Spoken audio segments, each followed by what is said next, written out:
Good morning पिला माने देख आज पढ़ा जे मिश्रणर उपादान गुड़िकर पृथकीकरण है। गत क्लास पढ़ी आम एगुड़ा कलर साधारण उदाहरण है एगुड़ा सब पढ़ी किपर गोटे तरल सहित गैस मिसले एरोसोल होगी एगुड़ा सब पढ़ी टेबुलटा पढ़ी। तो आज पढ़ा जे मिश्रणर उपादान गुड़िकर पृथकीकरण केमी गोटे मिश्रणर उपादान गुड़िक पृथक कर देख आम पढ़लु जो अधिकांश प्राकृतिक वस्तु रासायनिक दृष्टिकोण शुद्ध नुहे यही मिश्रण को से उपादान को पाइबा विभिन्न प्रकार पृथकीकरण पद्धति अवलंबन कराए है। देख गोटे उदाहरण देती सी नील बा कला काली किपर आम रंगीन उपादान बा रंजक पाइपर है। देख यहाँ हूँ गोटे कौन ना यहाँ गोटे देखिपर तो परीक्षाटा यहाँ हूँ जल ये निहाई बिकर वाच ग्लास निहाई काली किसी निहाई किसी बाष्प हो तले कौन होती ना तले गोटे स्पिरिट लैंप अच्छी है तले गोटे स्पिरिट लैंपटी अच्छी तेना आम कौन करवा ना लक्ष्य कर कहे गोटे बिकर अधा पर्यंत पानी नियो ये जो बिकरटा देखुल प्रथम देख ये बिकरटा ये जो बिकर लिखाई है ये बिकर कौन नियो अधा पानी नियो एवं एक वाच ग्लास बिकर उपर रख ताने बिकर उपर गोटे वाच ग्लास रखिबो हला एटा गोटे प्लेट भलियाटा वाच ग्लास कह जाए काचर तैयारी है एवं किछि बुंदा काली यही वाच ग्लास उपर पकाओ ताले किछि कालीर बुंदा यही से जो वाच ग्लास उपर पकेइबो बुझला। अच्छा बर्तमान एबे ये बिकरटी गरम करिया को आरंभ कर किपरि गरम करबा ना ये स्पिरिट लैंप द्वारा गरम करबा। तापर देख कहला एबे बिकट गरम कर से सीधासख भाव काली को आम उत्तप्त करवा ना बर्तमान लक्ष्य बुझीपार तो सीधा सड़क आम ये काली को गरम करूँ ये जो चित्रटा लक्ष्य कर ये सीधा सड़क आम गरम करूँ कि ना ये स्पिरिट लैंपर जो निआँटा बाहर से कौन हो बिकर जलटा गरम हो जलटा कौन हो जलर जो बाष्पटा बाहर से गरम बाष्पटा द्वारा ऊपर जो कालीटा अच्छे से गरम होगा आम सीधा सड़क गरम करूना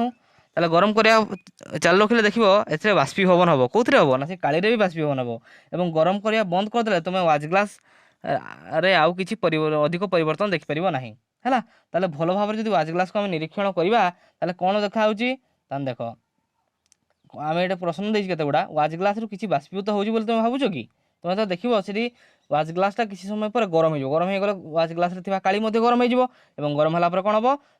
से कालीटा भी किसी बाष्पीभूत हम है एवं वाच ग्लास किसी अवशेष रही कि ना हाँ किसी अवशेष रही सेटा हूँ गोटे कालीटा हूँ गोटे द्रवण बुझिपाल एटा हूँ गोटे कालीर गुंड एवं जलर मिश्रण हूँ जो आम कालीटा आम यूज कर बुझीगला सेटा हूँ द्रवण जेहेतु माने कालीटा गरम कले कौन हम ना से जो पानीटा उड़ीज बुझीगला और कालीटा तले अवशेष हो रही तुमर मत कौन काली एक एकक वस्तु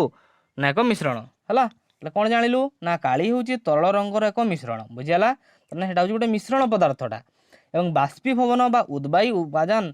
बा अण उद्वायु द्रवठर यह अलग कर बाष्पीभवन प्रणाली कौ प्रणाली आम अलग कर तरल पदार्थ को बाष्पीभवन प्रणाली है यहाँ गला गोटे। तापर देख आम किपरि क्षीर सर अलग कर यहाँ गोटे कथा जे क्षीर सर आम अलग केमती करवा ना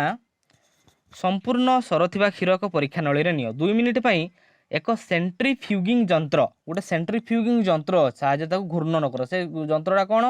ना से जंत्रटा भितर से आम से परीक्षा नलटा को पुरेदेवा से कौन हम एमती गोटे बुलिबो है जमी नटुटा बुले चारिधार है से भाया एटा गोटे बुलिबो है जमी देखी तुम बेंगलार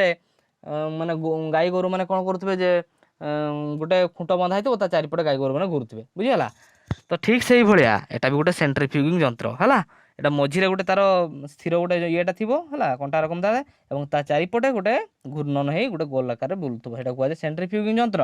और से सेंट्रीफ्यूगिंग जंत्र जब न मिले तेज रोषेईशाला व्यवहृत होता मंथन दंड है देखो रोषेई घर आम मंथन दंड देखी व्यवहार कर गाँ गंडार है यही दंड साहय घोर कार्य कर घूर्णन कले कौन हम ना जदि तुम्हें दुग्ध उत्पादन केन्द्र को जाओ ये पचार अच्छा हो एम पनीर तैयारी कर जो घूर्णन कला फल कौन हम जब क्षीर को मंथन कर तुम कौन लक्ष्य कर ना क्षीर लक्ष्य कर सर गुड़ा कौन हो अलग हो तेणु मंथन पद्धति आम कौन करूँ क्षीर सर को आम अलग कर देख लिखाई बेले बेले जेकोसी एक तरल घन कणिका गुड़िक अति क्षुद्र होता है और फिल्टर कागज मध्य दे गति करे यही प्रकार कणिका गुड़िक पृथक करने परिश्रमण कौशल प्रयोग कर तेणु आम परिश्रमण कर कौन प्रकार छाणिकी आम अलग कर। द्वितीय कथा केन्द्र प्रसारण पद्धति द्वारा ही यह अलग कर केन्द्र प्रसारण पद्धति करवा किपरि ना से केन्द्र प्रसारण जंत्र द्वारा कर केन्द्र प्रसारण जंत्र आम पाखे ना आम कौन कर आम जो